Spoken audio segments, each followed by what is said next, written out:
আসসালামু আলাইকুম গাইস, আশা করি সবাই ভালো আছেন। তো আমি রাজীব খান আপনাদের সাথে আছি। তো আজকে যে বিষয়টা নিয়ে কথা বলবো সেটা হলো আমার ইউটিউব লাইভ সম্পর্কে। আজকে পর্যন্ত আমি ইউটিউবে কিভাবে কি ভিডিও করছি আর কিরকম সময় কাটাইছি আমি এই চ্যানেলের জন্য। তো সেটাই আজকে আপনাদের মাঝে তুলে ধরবো। তো চলুন। তো প্রথমে যে বিষয়টা বলি, আমার ইউটিউবে আগ্রহ হলো কিভাবে।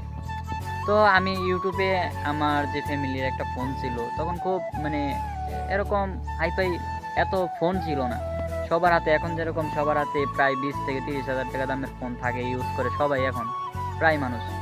তো সেই অবস্থায় আমার কাছে ছিল মাত্র 7,000 টাকা দামের একটা ফোন।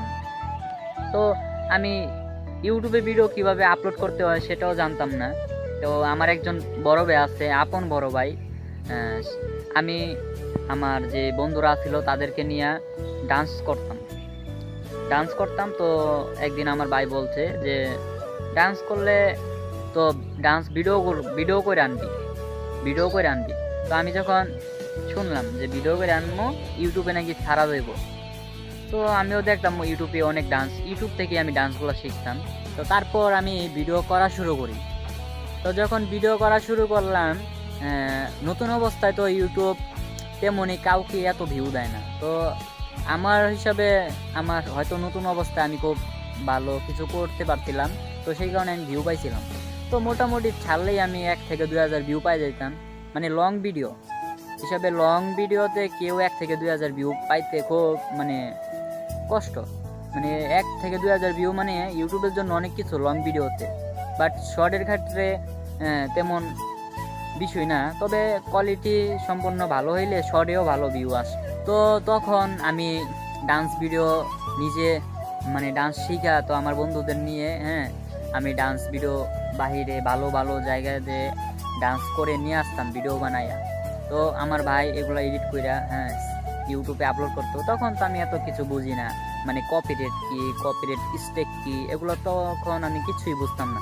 এখন যেভাবে আমি বুঝি যে কপিরাইট দিলে ভিডিও থেকে আর্নিং আসবে না, বা স্টেক দিলে চ্যানেলটা ক্ষতি, স্টেক দিলে চ্যানেলটা এক হিসেবে ব্র্যান্ড হয়ে যায়।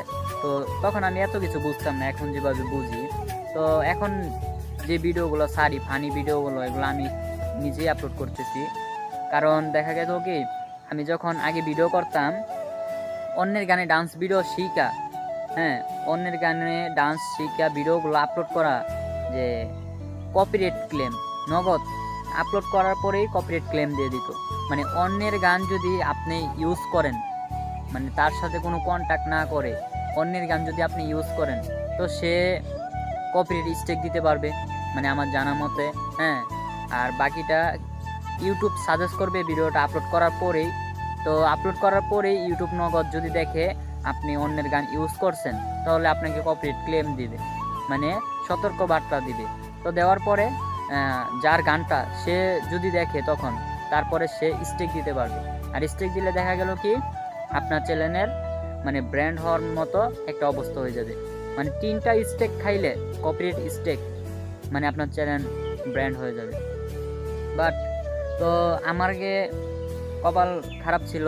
আমার ভালো একটা জায়গায় যায়া, ভালো একটা পজিশনে যায়া, আমি আর কিছু কষ্ট করার পরে হয়তো আমি মনিটাইজেশনটা পাই যেতাম চ্যানেলে।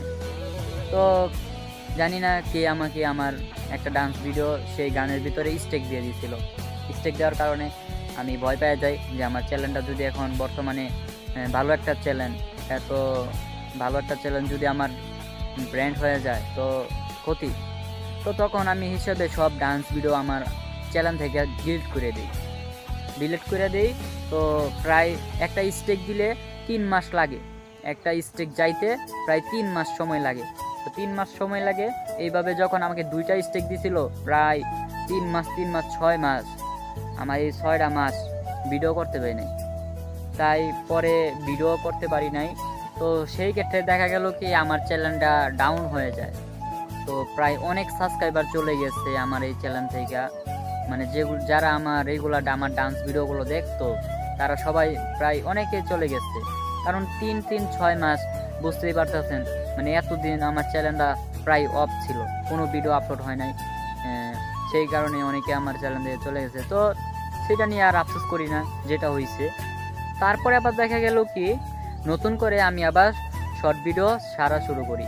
তো ছাড়তে ছাড়তে প্রায় শর্টে ছাড়লে হয়তো 10 মিলিয়ন ভিউ লাগে মনিটাইজেশন পাইতে, আর 1000 সাবস্ক্রাইবার লাগে। তো আমার প্রায় 5.4 মিলিয়ন ভিউ হয়েছিল মোটমাট, ওয়াচ টাইমের জায়গায়। তো প্রায় আর হইলো 4.5 মিলিয়ন ভিউ দরকার ছিল। তো ভিডিও করতেছি, আপলোড করতেছি, সেইখানেও আমি একটা ভুলবশত আরেকজনের ভিডিও আপলোড করে দিয়েছিলাম। তো সে আমাকে একটা স্টেক দিয়ে দেয়, মানে তার ভিডিও আপলোড করছিলাম। তো এটাও একটা মানে ইউটিউবের একটা কমিউনিটি গাইডলাইন্সের ভিতরে পড়ে যে অন্যের ভিডিও আপলোড করা যাবে না।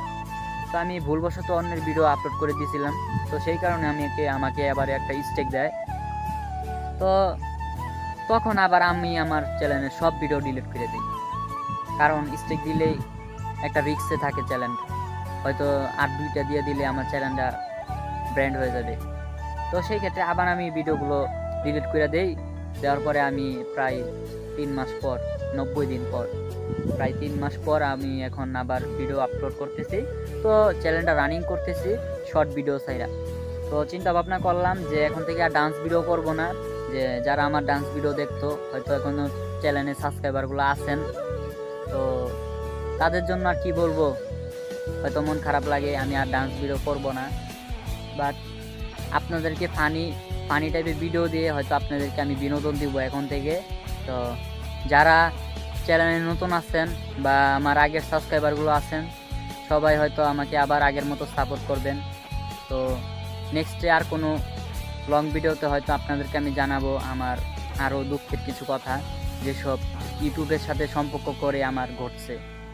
তো সবাইকে আল্লাহ হাফেজ।